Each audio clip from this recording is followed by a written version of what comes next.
നമസ്കാരം. സ്റ്റോറി ലാൻഡിലേക്ക് സ്വാഗതം. ഇന്ന് കുട്ടികൾക്കായുള്ളൊരു കഥയാണ് പരിചയപ്പെടുത്താൻ പോകുന്നത്. കഥ നക്ഷത്രം. മഴ പെയ്തു തീർന്നു.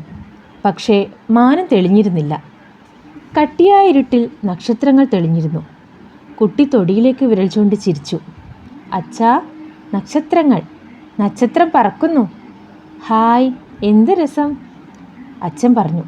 നക്ഷത്രമല്ല കുഞ്ഞേ, മിന്നാമിനുങ്ങ്, ഒരു തരം പുഴു. കുട്ടിക്ക് ബോധ്യമായില്ല. ഈ അച്ഛൻ എന്തറിയാം? മഴ പെയ്തപ്പോൾ ആകാശത്ത് നിന്ന് നക്ഷത്രങ്ങൾ എല്ലാം കൂടി താഴോട്ട് പോന്നതാണ്, അതല്ലേ? ദേ, മാനത്ത് ഒറ്റ എണ്ണവുമില്ലല്ലോ. കുട്ടി വാശി പിടിച്ചു. അല്ലച്ചാ, നക്ഷത്രം, എനിക്ക് നക്ഷത്രത്തിനെ വേണം. ഇത് നക്ഷത്രമല്ലെന്നും ഒരുതരം പ്രാണിയാണെന്നും പകൽ മുഴുവനും ഇലകൾക്കിടയിലും കാനകളിലും ഒളിച്ചിരുന്ന ശേഷം രാത്രി മിനുങ്ങി നടക്കുകയാണെന്നൊക്കെ അച്ഛൻ പറഞ്ഞു നോക്കി. പക്ഷേ കുട്ടി കരഞ്ഞു. എത്ര പറഞ്ഞിട്ടും മനസ്സിലായില്ല. അവന് നക്ഷത്രത്തിന് കൂടിയേ തീരൂ. അച്ഛൻ കുട്ടിയെയും എടുത്ത് മുറ്റത്തിറങ്ങി. കറുത്ത തുണിയിൽ വെള്ളപ്പൊട്ടുപോലെ മിന്നാമിനുങ്ങുകൾ പറന്നു നടന്നിരുന്നു. അച്ഛൻ കൈവീശി ഒന്നിനെ പിടിച്ചു. എന്നിട്ട് കുട്ടിയുടെ മൃദുലമായ കൈവെള്ളയിൽ വെച്ചു കൊടുത്തു. അവൻ ഇക്കിളിയായി. തണുത്ത് വഴുത്ത ഒരു സാധനം കയ്യിൽ ഇഴയും പോലെ. അറപ്പും സംഭ്രമവും കലർന്ന ഒരു ശബ്ദം പുറപ്പെടുവിച്ചുകൊണ്ട് അവൻ അറിയാതെ കൈകുടഞ്ഞു. നക്ഷത്രമതാ മുറ്റത്തെ റോസാച്ചെടിയുടെ തലപ്പിൽ ചെന്നിരുന്ന് മിനുങ്ങുന്നു, അമ്മയുടെ കാതിലെ കമ്മല് പോലെ. കുട്ടി പിന്നെയും ചിണുങ്ങി തുടങ്ങി. എനിക്ക് കമ്മൽ വേണം വെച്ചാ, കമ്മൽ. അവന് ഉറങ്ങാൻ നേരമായിരുന്നു. അച്ഛൻ ആ മിന്നാമിനുങ്ങിനെയും എടുത്ത് ഒരു കുപ്പിയിലാക്കി കിടപ്പറയുടെ ജനാലിൽ വെച്ചു കൊടുത്തു. അവനത് നോക്കിയേ കിടന്നു. മിന്നുന്നു, മായുന്നു, പിന്നെയും മിന്നുന്നു. അമ്മയുടെ കമ്മൽ മിന്നുകയല്ലാതെ മായാറില്ലല്ലോ. മിന്നാമിനുങ്ങിൻ്റെ ചിറക് ചിമ്മുകയും വിടരുകയും ചെയ്യും പോലെ ക്രമേണ അവൻ്റെ കണ്ണുകളും ചിമ്മി നിവരാൻ തുടങ്ങി. കറുത്ത തുണിയിൽ വെള്ളപ്പൊട്ടുപോലെ 1000 മിന്നാമിനുങ്ങുകൾ തലയിൽ കടന്ന് മൂളിപ്പറക്കുന്നു. മിനുങ്ങുന്ന തല, നേർത്ത ചിറക്, നക്ഷത്രക്കണ്ണുകൾ. ഹായ്, പൂ പോലെ കാറ്റിൽ പറന്ന് ഇങ്ങനെ പൊങ്ങാൻ എന്ത് രസം. കിനാവിൻ്റെ ചിറകുകൾ വീശി വീശി അവൻ ഉയർന്നു. മിന്നാമിനുങ്ങിൻ്റെയും പൂക്കളുടെയും നാട്ടിൽ നിന്ന് നക്ഷത്രങ്ങളുടെയും മഴവില്ലിൻ്റെയും ലോകത്തിലേക്ക് കടന്നു.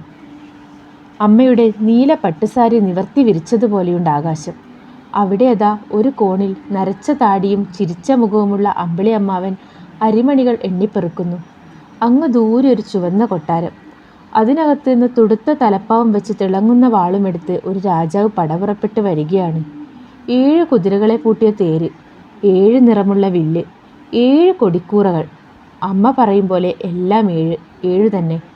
കഥകളിയിലെ ചുവന്ന താടിയുടെ വേഷം പോലെ. കുട്ടി പെട്ടെന്ന് പേടിച്ചു. അന്ന് അമ്പലപ്പറമ്പിൽ വെച്ച് ഈ വേഷം കണ്ടിട്ടാണ് താൻ പേടിച്ച് കരഞ്ഞതെന്നും പനി പിടിച്ചതെന്നും ബോധം കെട്ടതെന്നൊക്കെ അവൻ ഓർത്തു. എത്ര സൂചിയാണ് കയ്യിലും പുറത്തുമായി കുത്തിയിറക്കിയത്. എത്ര കയ്പ് കഷായം കുടിച്ചു. എന്നിട്ട് വിങ്ങിക്കരയുന്ന തന്നെ അമ്മ മാറോടടുക്കി പിടിച്ച് മുടിയിൽ തലോടി ഉമ്മ വയ്ക്കും. ഹാ, എന്ത് മധുരമാണ് അമ്മയുടെ ഉമ്മയ്ക്ക്. എന്ത് മിനുസൻ നെറ്റിയിൽ. കറുത്ത മുടികൾക്കിടയിൽ മിനുങ്ങുന്ന കമ്മൽ. നക്ഷത്രമാണോ, അമ്മയുടെ കമ്മലാണോ കൂടുതൽ മിനുങ്ങുന്നത്? കുട്ടി ഓർത്തു നോക്കി.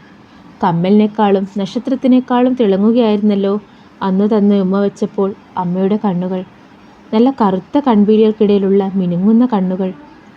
ആ കണ്ണുകളുടെ അരികിൽ നിന്നാണല്ലോ താൻ നക്ഷത്രത്തെ തേടിപ്പോന്നേർത്തപ്പോൾ അവന് ചിരി വന്നുപോയി, ഒപ്പം ദുഃഖവും. ഓ, അമ്മ എവിടെ? തൻ്റെ അമ്മ. ഉറക്കത്തിൽ അവൻ പുഞ്ചിരിക്കുകയും കരയുകയും ചെയ്തിരുന്നു. നക്ഷത്രങ്ങളുടെ നിറമുള്ള മിന്നാമിനുങ്ങിനെയും അതിനേക്കാൾ നിറമുള്ള അമ്പിളിയെയും അതിനേക്കാൾ നിറമുള്ള സൂര്യനെയും അതിനേക്കാൾ ഒരുപക്ഷെ എല്ലാറ്റിനേക്കാളും നിറമുള്ള അമ്മയുടെ മുഖത്തെയും അവൻ സ്വപ്നം കണ്ടു. അമ്മ എവിടെ? തൻ്റെ അമ്മ.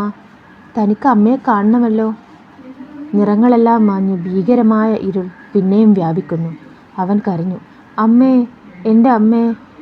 പെട്ടെന്ന് കുട്ടി ഞെട്ടി ഉണർന്നു. ഉണർന്നപ്പോഴോ കുപ്പിയിൽ നോക്കി. നക്ഷത്രം എവിടെ? മിന്നാമിനുങ്ങ് എവിടെ? കുപ്പിയിൽ ഒരു വൃത്തികെട്ട പുഴു ചത്തു കിടക്കുന്നു. അതിനെ ഉറുമ്പരിക്കുന്നു. കുട്ടി അറപ്പോടെ ആർത്തു വിളിച്ചു. അച്ഛാ, നക്ഷത്രമല്ല, പുഴു, വെറും പുഴു. അതിനെ എടുത്ത് ദൂരെ കളയൂ. എന്നിട്ട് അവൻ തൻ്റെ അമ്മയുടെ മിനുങ്ങുന്ന കണ്ണുകൾ നോക്കാൻ അടുക്കളയിലേക്ക് ഓടി.